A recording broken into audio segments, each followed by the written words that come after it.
Okay, the next beer review, we're going to do the Samuel Adams Winter Pack. They do a like a Brewmaster pack with a bunch of different beers, so we're going to do that. This is the Sam Adams Chocolate Bock, and as you see, I've kind of already poured it out here. Quite a bit ahead. Let's give her a try.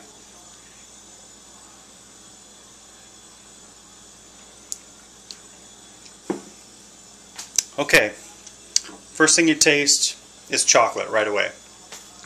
Then you also taste the malt. It's very smooth, kind of like a velvety finish. That's pretty good. That's a good beer. You probably want to drink only one or two. That'd be a good after dinner drink. Something like that, you know, just right after dinner. That's pretty good. Okay, after drinking a little bit more of this beer, this chocolate bock, I've realized this is something that Brock Landers needs to try. Because the sweetness really comes out. Brock Landers, he loves that the sweet drinks. Every time you see him, he's drinking a Mountain Dew or iced tea or Kahlua, or if that guy could drink a fucking White Russian all day, he would.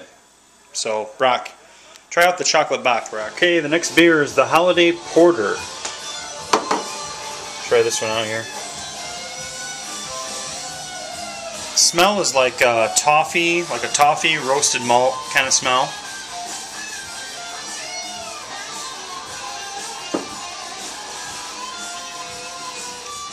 Definitely taste that chocolate and toffee right up front.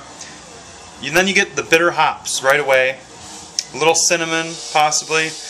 Kind of carbonated. I would say a little too carbonated for a porter for me. Not a bad beer. You know, I'm not going to go hunt it down, but I wouldn't turn it down either.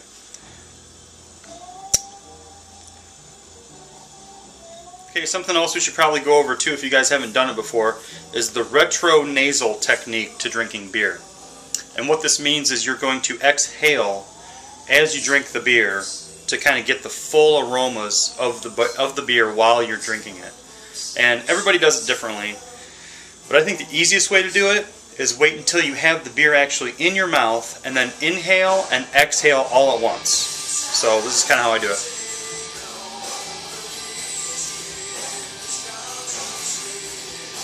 And then as you drink, you'll really actually taste your beer.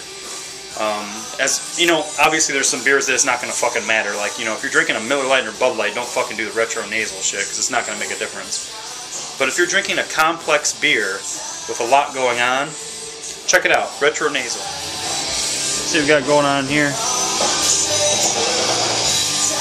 Listening to Stone Temple Pilots' Purple. It's a pretty great record. It's the second record they made, produced by Brendan O'Brien. You can't really go wrong. Just about every single song is good. Get the lyric sheet here.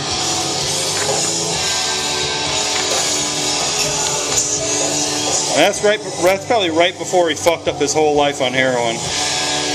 Good record though. Okay, next beer on the list is the Old Fezziwig Ale. See a mild winter spices there, some kind of like a sweet caramel.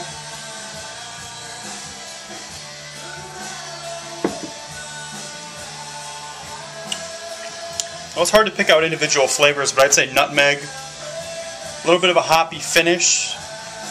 It's medium bodied though, and these kind of beers are really better if they've got like a heavier body. Overall, it's got good taste though. I'd say it's a nice winter beer.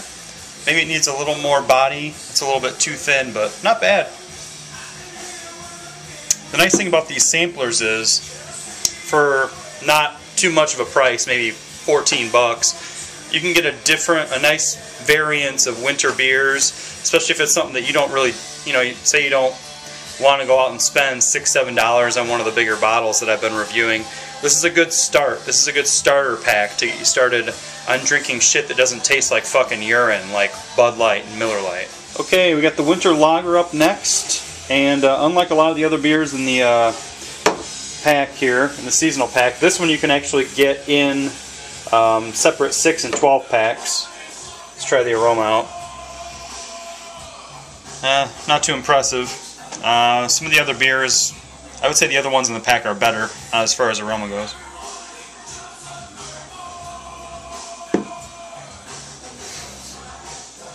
You taste the cinnamon, a little bit of caramel like most of the other seasonal ones. Slight hops, strong ginger and a little bit of orange right at the end. That's pretty good though. That's really drinkable. I think this is probably one of the better ones in the pack, only because you can drink more than one or two of them. The Chocolate Bock and the Porter, those are good beers to have one or two of, but this might be the pick of the litter here. I wouldn't say it has the best taste, but I would say it's probably the one that you could drink longer. You know, it's pretty well balanced. That's a good choice.